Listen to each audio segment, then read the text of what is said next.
কুকুরগুলোকে বোকা আর হবেই না কেন?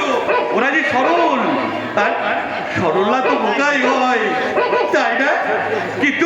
কিন্তু আমি হলাম মানুষ, তাই বেইমানি করা, প্রতারণা করা হচ্ছে আমাদের মতো মানুষদের।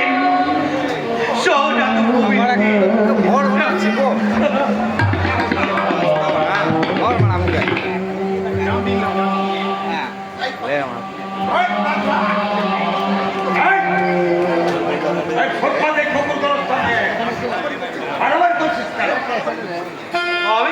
আমি তো মারামারি করিনি, আমি তো খাবারগুলোকে ছিনিয়ে দিয়েছি।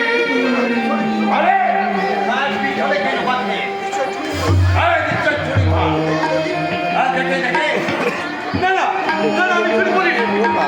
আমি চুরি করিনি, আমি তো ওদের কাছ থেকে ছিনিয়ে দিয়েছি।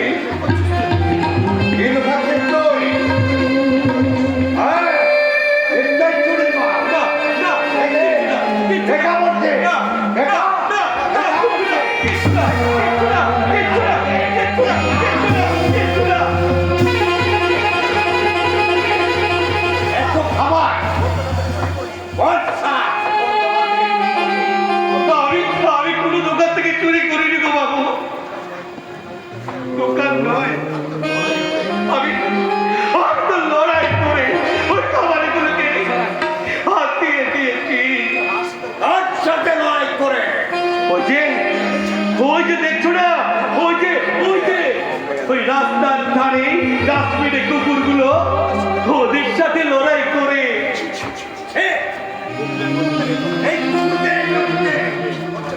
লজ্জা করে না? লজ্জা করে না। লজ্জা তো তাদের পাওয়া উচিত যারা আমাদের মতো অভুক্ত মানুষদের খাবার না দিয়ে ওই ডাস্টবিনে ফেলে দেয়।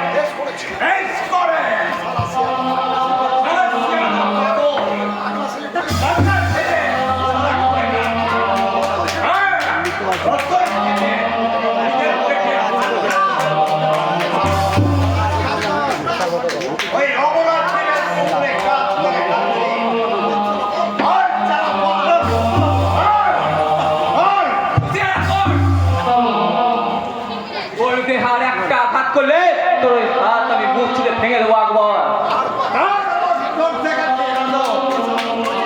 ও সারা কি করেছে জানি রে, জানি। খিদের জ্বালা সহ্য করতে না পেরে ও যে কুকুরের এঁটো খাবার ছিনিয়ে এনেছে রে। ওই মানুষ কতটা অসহায় হলে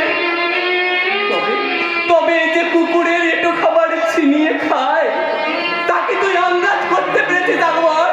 বল। ওই কুকুরের খাবার ছিনিয়ে নিয়েছে বলে ওই কুকুর দাদার প্রতি তোর দরদ উঠলো বুঝি। অথচ এই মানুষটার মুখের খাবার কিনে নিতে তোর বিবেকে একটু বাঁচলো না? বল, বিবেকে বাঁচবে কেমন করে গে বাবু? এই সমস্ত মানুষ অতিরিক্ত পশুপ্রেমিক হয়ে উঠেছে, তাই তো ওদের কাছে মানুষের থেকে কুকুরের মূল্য যে অনেক অনেক অনেক বেশি। ওই রাস্তায় যদি একটা কুকুর জখম হয়ে পড়ে থাকে, তাকে বাঁচাতে এদের মতো ভদ্রলোকরা ছুটে যাবে, কিন্তু আমাদের মতো কোনো মানুষ রাস্তার মধ্যে যন্ত্রণায় ছটফট করলে ফিরে তাকাবে না গো বাবু, ফিরে তাকাবে না।